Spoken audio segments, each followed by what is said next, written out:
So some of you know we've teamed up with Pix, and that is pixshop.com. There's an app, and we are working on the app with them. The coolest thing about it is we get to have meetings and go through design stuff and see how we can fix the UI, UX. But there is so much technology behind this app, and like I can't even get it to you in a minute of everything that's going on. But if you do tastings, you could do posts and just say like, hey, I'm drinking this tonight. But if you do tastings, the app is going to start matching you to bourbons that you are going to like. You're going to find emails that come through that say, hey, you liked this one a lot. You might like these too. As you're searching through, you're going to see the percentage of like how well you match to the other people that are tasting and the other drinks that they are tasting as well. So this thing is so cool. It gives you recommendations. You can see how your friends rated things. It's just a fun way to interact and drink whiskey together, even though we are all virtual sometimes. You know, you could do it with the people in your neighborhood. You could do it with people across the country. Pix is so much fun, and go to pixshop.com, download the app. It's only for Apple right now, but we are going to get it for Android eventually. Go to pixshop.com, download the app today. Have fun plans for the outdoors? Make the memories last with the best outdoor coolers and drinkware. Celebrating 10 years of cool, Orca was founded in 2012, born from the idea of making a hard-sided cooler that beat out all the rest. Orca coolers are built to be as strong as the adventures you take them on.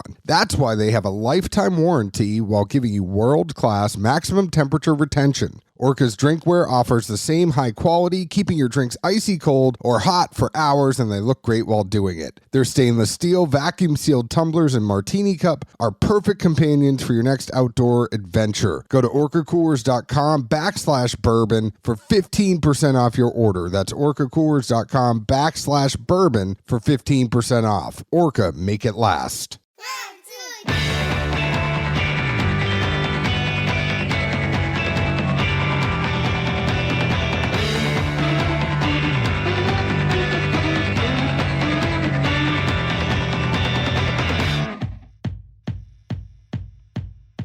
Hello, everyone. My name is John Edwards. Zeke Baker is on assignment. Together, we make the Dad's Drinking Bourbon. Wherever you are, whatever time it is, thank you for making us part of your day. It is another special episode. It's an interview, so you know Zeke's on assignment. I have Robbie Haynes, and he started Sunday's Finest. We've been exploring some of these kind of ready-to-make drinks. We've had Spirited Hive on, we've had Social Hour on, and this one actually comes in a bottle, and it is Sunday's Best. It is the Gold Fashioned. It's straight bourbon whiskey, straight rye whiskey with Sunday's Finest saffron bitters and fair trade Demerara. It is a ready to enjoy cocktail. 750 milliliter bottle. It looks like super fancy. I think the price makes it a little bit fancier too. And we're going to talk to Robbie about all this because it is just a premium upscale bottled old fashioned. And there's a whole process you have to do in order to get this. Like there is a spritzer that you put in, and we're going to ask him all about that. So Robbie, welcome to Dad's Drinking Bourbon. Thanks for having me, man. Looking forward to chatting with you. I've been looking forward. I've stared at this bottle for a few days. I think it's been at my house like 4 days or so, and I'm looking at it. I typically like to go in with an open mind, meaning I don't like to sample it before because I want to have that actual reaction of what I think on the show. But I've been staring at this thing and like the spritzer, the orange zest, and like the whole process. It's like you pour the drink in and then you have to like spritz over it. And I normally don't do this first, but just like we want to know the story of Sunday's Best. We want to know the story of the Gold Fashioned. But first, how are you? And then teach me how to do this drink so I could sip on it while we learn more about your brand. Yeah, man, I'm great.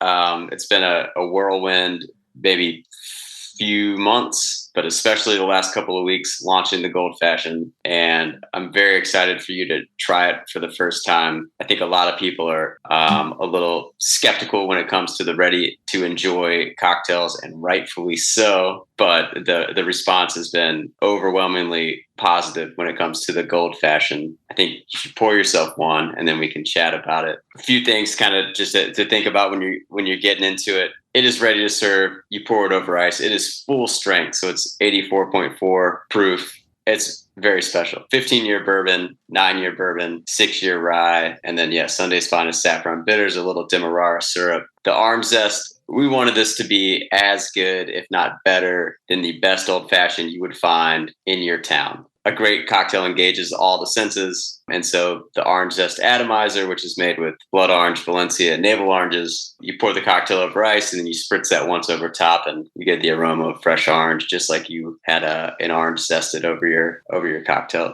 It's fantastic. I really do enjoy the bottle. There's so much about this. I've just poured it. I haven't spritzed yet, but I love this bottle. Just the way that the label just comes out of it. Like it is like a badge, like a little, I mean, I'm sure there's a better name for it, but badge is good. Emblem, yes, but it's a good looking logo and it's actually popping, it's probably glued to the bottle itself, but looks great. The colors, the blue and gold is very regal. And then I almost think that the way that you have the pourer, like there is a literal cocktail pourer that when you take off the top, it is ready to go in there like you would have it at the bar. Like you don't. It's a no drip pour spout. That thing is awesome. Cool. So first use on the orange zest. Pro tip: you're gonna want to prime it a couple times off to the side, and then hold it. Oh, I got it. I understand now. Hold it which way? Maybe like 45 degrees. Yeah, or you can go straight on. You just want to get the zest like to kind of cover the top of it. Got it. I'm ready to go now. And even the way you built the spritzer, like the holder for the spritzer is what holds the bottle in the nice box. There's a nice box that comes with it. Everything's all blue and gold. Kind of coming from like the hospitality side of things. If you go to like a nice bar or restaurant, the cocktail is part of the experience, but it's also like the ambiance, walking in the door, talking to the host, the decor, the seats, all this stuff. And with the ready to enjoy cocktail, we wanted to try to telegraph some of that feeling into the packaging. And so the packaging is meant to slowly open up and reveal more as you get closer to the bottle, just kind of surprise and delight throughout, just, to make it engaging and fun and interesting for folks. And it's tasty too. It really is tasty. I am enjoying this. I'm not even saying this. I love a good old fashioned. This is a very good old fashioned. Hats off to you for it. Thanks, man. Always love the old fashioned cocktail. It's probably made more of those than anything else over the years. And it's a really straightforward cocktail, but there's also not a lot of room to hide. There's not a lot of, there's no lengtheners, there's no juice. But if you're working with great spirits, a good gold fashioned should really showcase and put the spirits front and center and then accent and complement. And I feel like, the bitters are your opportunity to inject a little personality into it. But for me, this year's blend is very much about the whiskey. Finding 15-year-old bourbon, finding 9-year-old bourbon was not easy. Finding 15-year-old bourbon was a minor miracle. So we wanted to keep that front and center. And we're going to talk about, it's 15-year bourbon, 9-year bourbon, 6-year rye, right? Yeah. So it's a split. We call it a vintage whiskey blend, but it's a split base. So you're kind of getting the best of both the bourbon and rye worlds. The rye is kind of got that fruity spice and assertiveness, and the 9-year bourbon is kind of warm baking spice, caramel, and then the 15-year-old bourbon I feel like is best described as stately and dignified. Well, we're going to talk more about what actually came in this, but I'm curious, how did you get here in the first place? I mean, you said that you had owned a brand before Sunday's Finest, but you said you've made a lot of old fashioned. So I'm assuming, did you come from bartending? Where were you and how did you get here? I started out parking cars, and we all got to start somewhere, right? And in Chicago, it is a tough gig. It's all right in the summer, you're getting some nice fresh air and exercise, but in the winter, it's quite brutal, and the money is not great. But I moved to Chicago when I was 21. That was the first job I got, and through some of the accounts that I was working at with the valet company, I managed to make some friends on the inside of some of these places, and kind of fell into an opening position at a great cocktail bar that was just opening up in Chicago called the Violet Hour as a barback. I had no real bar restaurant experience outside of a brief stint Pizza Hut in my late teens. I bar back for, a year or two, washed the dishes, ran the glassware, cleaned up after everybody, and slowly transitioned into bartending and bar managing, and was there for maybe 7 or 8 years. That was kind of at the start of the craft cocktail resurgence, at least in Chicago, and took that job very seriously. I learned a lot. It was a lot of fun, and found it really like creatively fulfilling. Towards the end of my tenure there, started to play around, in the back on my day off, making products. Started out as bitters, some syrups. Then I got really interested in liqueurs. I thought that was a really fun medium to work in, like blending flavors, working with fresh ingredients to create something that bartenders could use to make interesting riffs on cocktails, like a springboard for creativity. And co-founded Apolog Liqueurs in 2017, Chicago-based B Corporation making all-natural liqueurs featuring more unique or esoteric regional ingredients, things like persimmon, saffron, aronia berry, celery root, pawpaw. And life was good.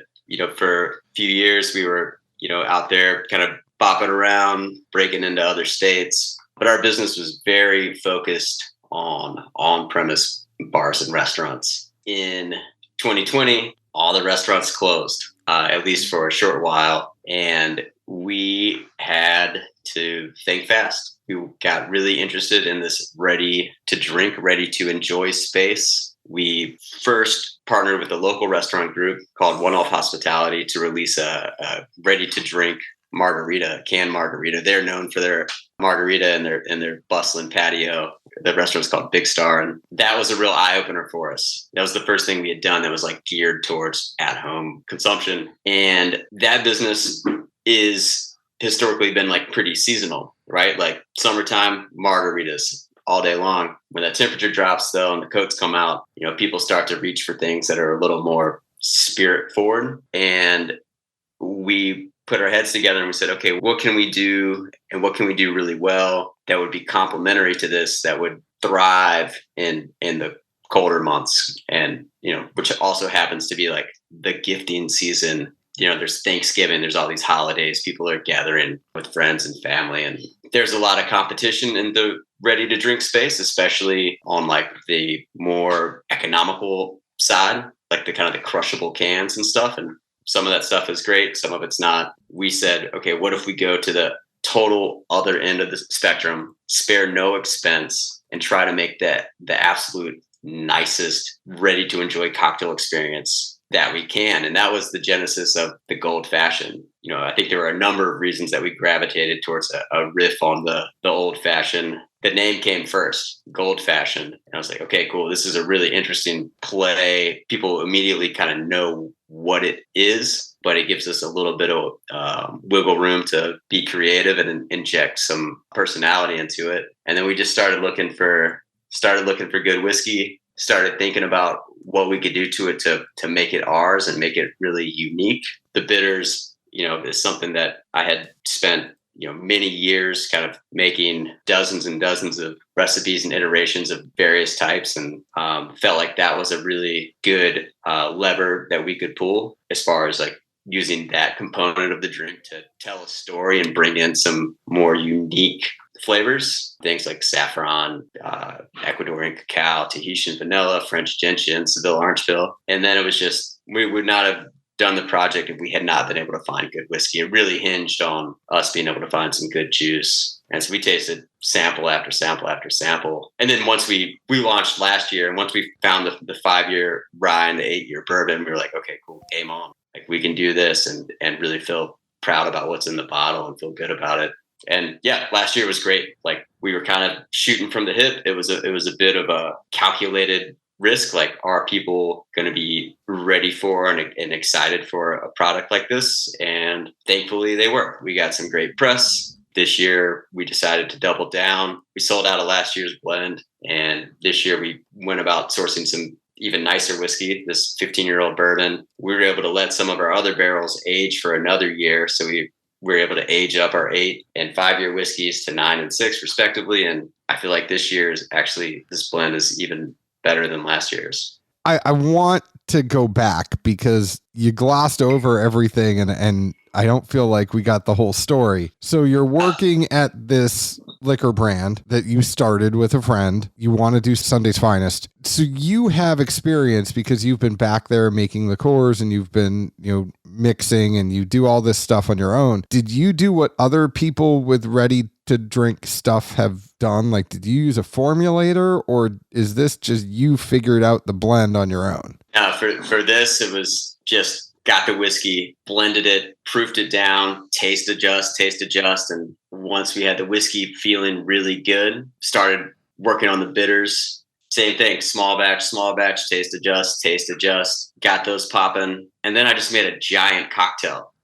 So you did like a big old vat. You put everything together in a 2,000 liter vat. The process, it takes a little longer, but really it's once I had the individual components dialed in, making the actual cocktail was not too different from how I would make a cocktail for you if you sat down across from the bar from me. I had a good starting point. I knew kind of where the recipe would be pretty close. And then just like at the bar, I put a straw in, I tasted it. But instead of adding, a 1/16 of an ounce of whiskey to it or another dash of bitters, it was 5 buckets of whiskey and 2 buckets of bitters. Stir it up, taste it again. You just kind of knock it around until you get the flavor profile in the center. I love that because, all the canned places, they talk about how there's a formulator and they send them basically like test cans, right? And then you're tasting it and sipping, but you're sitting there like making one big ass cocktail. I freaking love it. Yeah.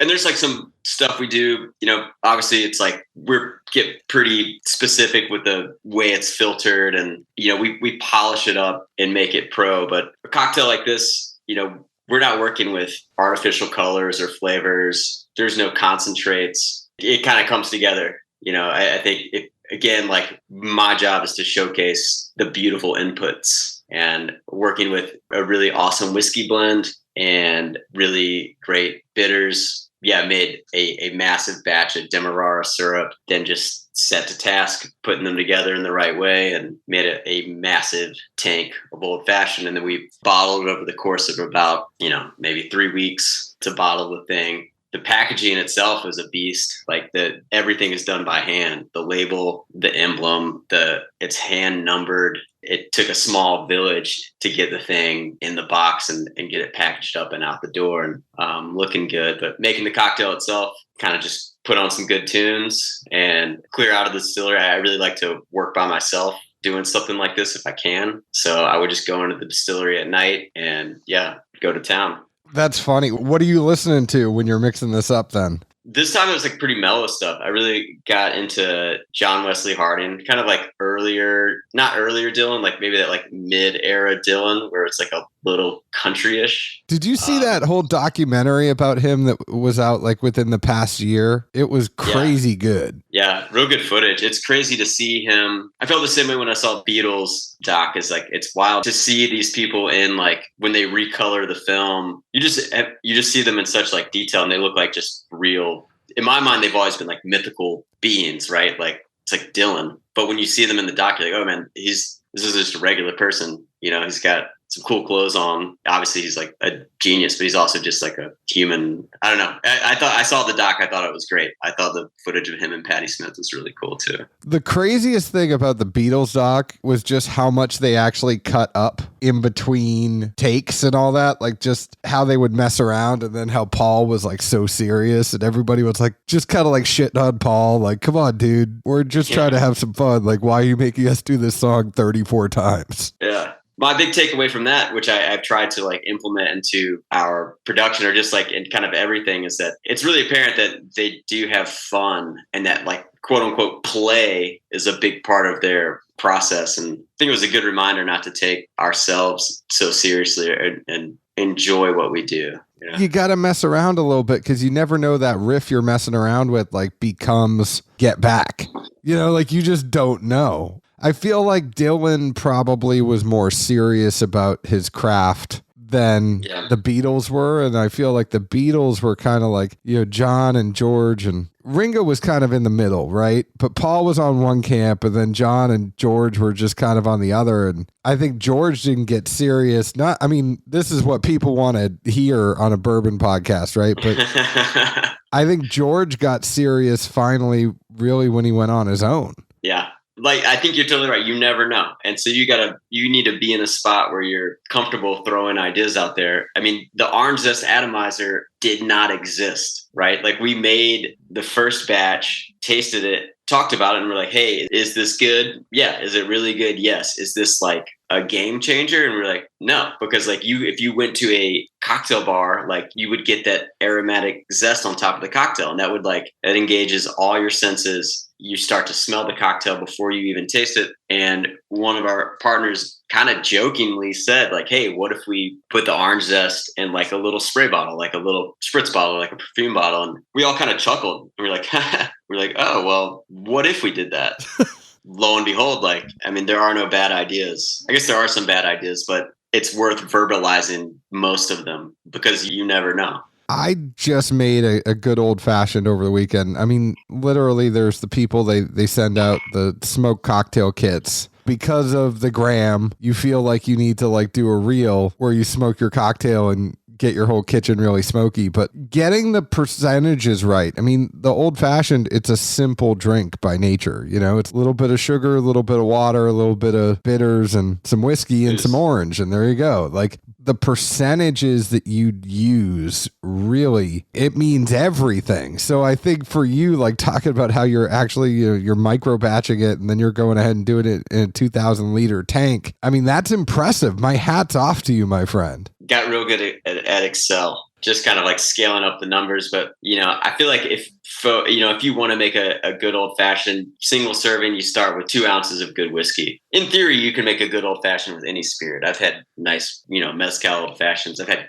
good gin old fashions, cognac, brandy, scotch, you name it. I love adding a little chartreuse along with you have your whiskey and you just do a little bit of chartreuse in there. Yeah, I think if you can keep the whiskey front and center, you can play around with what's happening, those little accents, and that's your chance to like put your thumbprint on it. And that's the key, right? Where it's the percentage of those accents. I mean, we just interviewed Savage and Cook, and they do wine finishing on their rye and their bourbon. And the thing that Jordan Vaya does that's so crazy, and I've always said, like, I hate wine finished whiskey because I feel like the wine finish overpowers the whiskey. And then, I mean, we've notoriously said on this show, like, you could bring us wine finished whiskey, but we probably aren't going to like it. And what I liked about Savage and Cook is he only finished 17% of the bourbon blend and he only finished 18% of the rye blend. So then it still makes the whiskey front and center, and then you just get those wine notes.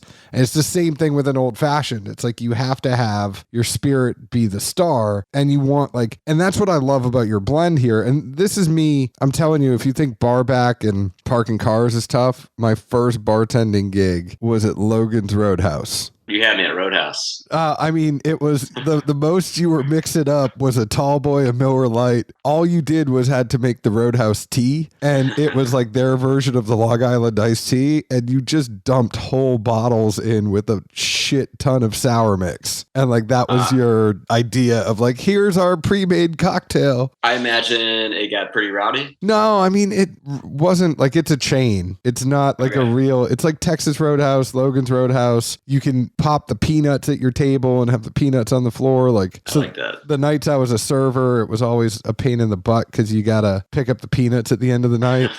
You just see all the servers there with dustpans.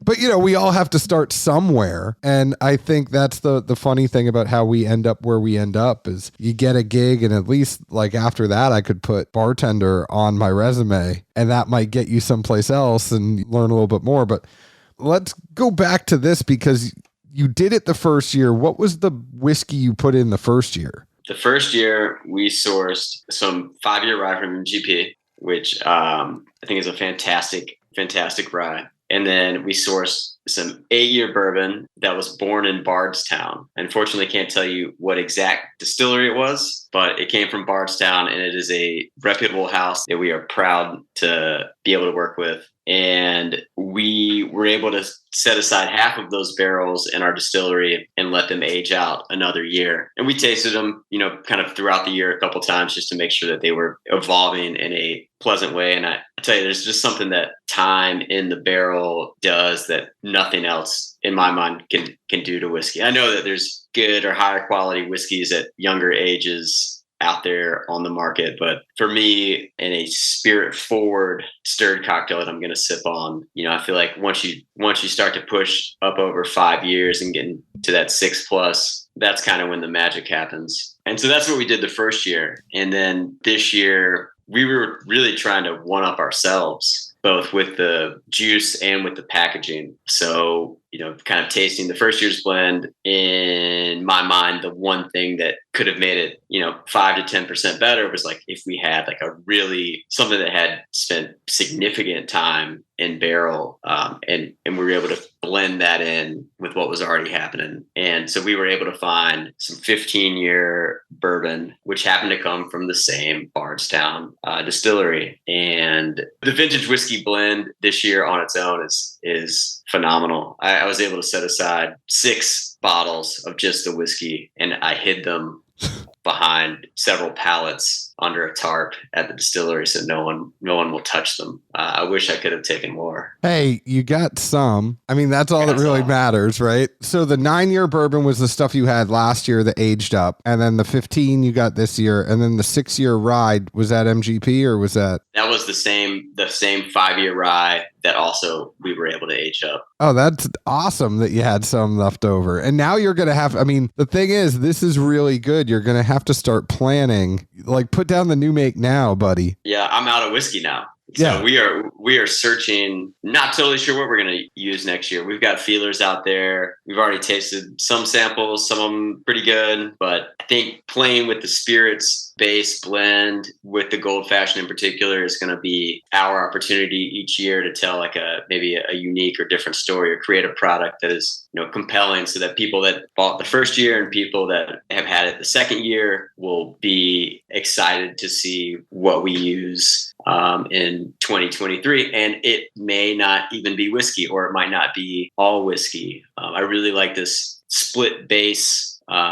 Is interesting to me because you can pull in some different profiles. There's a really cool classic cocktail called the Vucare. It's like an old New Orleans drink that is historically made with like rye whiskey and cognac and vermouth and Benedictine and bitters. And I remember the first time I saw that cocktail, I was like, oh, it's kind of, that's an interesting choice. But when it's done right and the rye and the cognac are perfectly balanced, it's a really cool profile. So nothing's off the table for next year, but we are actively looking for something good. I love some Armagnac. You throw some Armagnac in with some whiskey, that might be real fun too. That would be lovely. In that vein, right?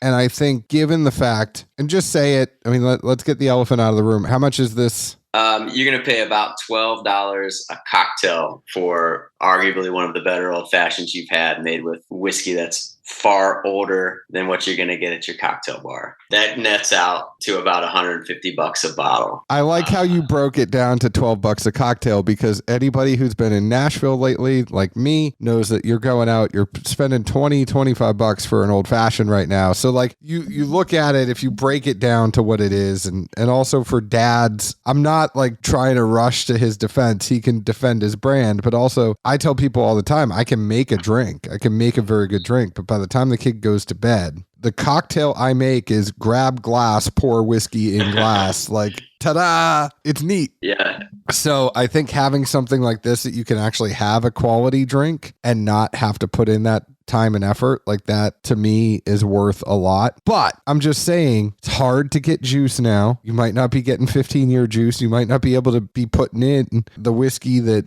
justifies the $150 a bottle price. So the question I have for you is like, have you thought about different SKUs within Sunday's Finest, where like maybe you have a Gold Fashioned that is like the Gold Fashioned Junior, and you have 3 to 5 year old whiskey, and maybe that's a $75 bottle, and then you have the ones that are the split based, and maybe there's some LTOs in here where you have like limited blends of the Sunday's Finest. Like, what is the strategy moving forward for y'all? Yep. So the Gold Fashioned, I think, will continue to exist as like a limited release every year, probably around the same time. I think we like this, right around 3,000 bottles. Feels like a good number. Feels manageable from a supply chain standpoint. I feel like we can find enough good juice to make 3,000 bottles.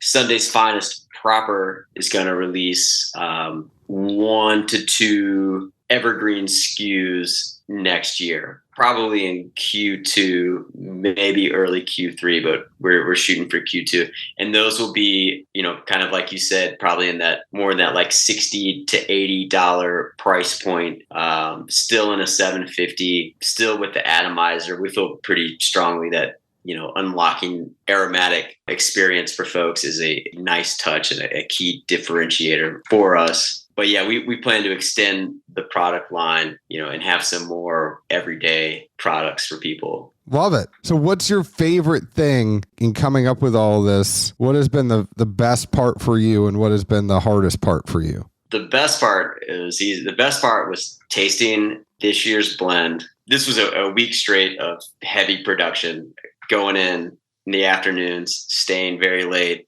just rocking it pretty solo most of the time. And it's intense. It's fun. But like for that period of time, I'm not thinking about anything else. I'm not answering emails. I'm not responding to phone calls. I'm not texting anybody. Like I'm just in it. And, working with this whiskey and these bitters and these ingredients, it's high risk, high reward, right? Like there's little to no room for error. And, I would go to sleep every night thinking like, okay, cool. Like feeling good about it. If you fuck this up, it's not good. Like that's a problem for, not only me, but like we have a team. And so there was some pressure, but I feel like I do my best work under pressure. But making this year's batch, took a little bit of it home, sipped on it, slept on it, came back the next day. And I was like, okay, cool. I think I know exactly what it needs. Poured some for the team. I was like, let's talk about it. I'm gonna do this. Are we all on board? Everyone's like, okay, cool. And we ended up adding a little more whiskey to it and another quote unquote big ass dash of bitters. And tasting that, feeling very good about it, was an amazing moment. Well, and that's a moment I always, not to cut you off, I always love asking people, because you were talking about like, all right, I slept on it and then I came in and we added some more whiskey and we added some more bitters. I think when it comes to blending, and it's a lot different like with whiskey, right? Because there's like 4 different blends that you had to do within this whole thing. So you're first blending the whiskey together and you're blending that 15, that 9, that 6. Then it's like you're adding all the other ingredients and you're blending it again. So there's 2 blends that are kind of going on. The question I have for you is like, when do you stop? Because you can get into analysis paralysis. You're talking about busting out the Excel and how do you let yourself say, okay, it's good, I'm done? At this time, I just knew. I don't know. Like I feel like in the past, not with Sunday's Finest, but in other creative projects, whether it's, making cocktails or liqueurs or working on music, totally. It is a real risk. Like you can overanalyze it, you can beat it to death, and you can lose what was like magical about it in the first place. This time with this blend, I really just tried to I kept that in mind. Like, again, like you can add it in, but you can't take it out. I just tried to stay in that headspace long enough, just waiting for the flavor profile to hit, to be in the center. You don't always know, but this time, like, I really felt it. Like the whiskey added the extra bitters, mixed it up, agitated it, came back like 30 minutes later, 45 minutes later, and tasted it.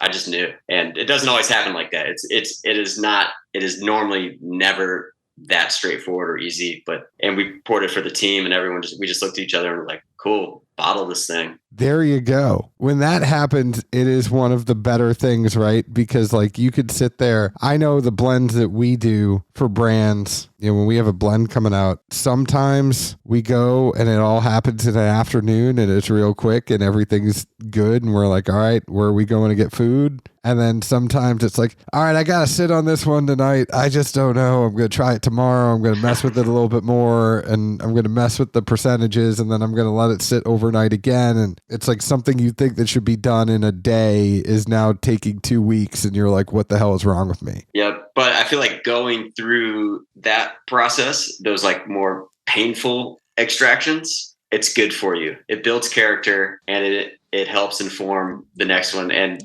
again, like I said, I've done stuff before that is infinitely more of a headache. And, you're like, okay, what can we do? How do we do this? But this one just felt good. I tried to move slow, which is a little different. And I don't know how to explain that. I remember like being at the distillery and never rushing. Usually I'm like running everywhere, even if it's across the room to grab a tri-clamp or something. And this time I was like, I just tried to I was like listening to more mellow music, and I was just like, okay, cool. This is what I'm doing next. And I would do it and try to be like present and focused and like, cool, this is what I'm doing next. Once the vintage whiskey blend was done, I was like, okay, cool. That is done. Take a quick breather. And now let's start working on the next. You hear stories about someone spending 6 months or a year. I feel like there's like a Leonard Cohen song that, he said it took him 2 years to write. But then there's also sometimes a song will come in like 15 minutes, and neither one is better or worse. Just sometimes it just comes, and sometimes you gotta like really dig for it. And this time I felt like also spent a year thinking about it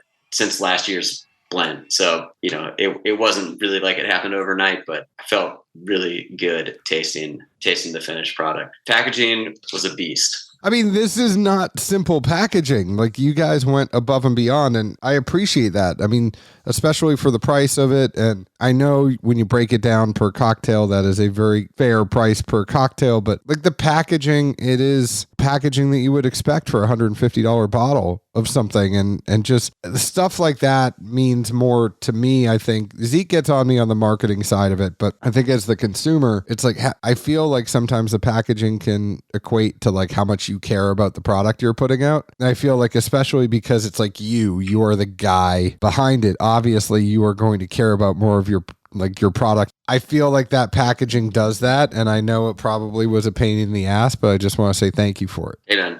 Thank you. And a quick thank you to Matt Bogus at Think Packaging, the cardboard engineer, which is a cool job that I didn't know existed before this, out of New Zealand. He cracked the nut on like how to kind of create that experience. And then just as far as like how it opens, where the atomizer sits. And then we worked with some designers out of Chicago called Mighty Few on the actual like branding and design. And I feel like working with those two groups together kind of helped take it over the top. Well, I think it is over the top, and it's great. As somebody who appreciates a good old fashioned, I know that I'm going to enjoy the hell out of this bottle. So thank you so much for sending it to me. I can't wait. Let's have you on every year. I want to taste the blend every year. So you have friends in Nashville now. When you come through, hit us up. But let's get the whole. I can't wait to see what you're going to do next year now that you're all out of juice. So cool. I might have maybe we'll be sending you a couple things next year, and looking forward to circling back then and talking more, man. If you need some taste testers, and we could be quiet about it, I'm just saying, like, we do that with plenty of people. You could just be like, listen, I'm working on something. What do you think? And happy to give you my opinion. This Gold Fashioned is great. I will say, where can they find you to get it? Cool. The cool thing about Sunday's Finest is that we probably can ship this directly to your front door. So if people go to www.sundaysfinest.com, you can order directly from our site.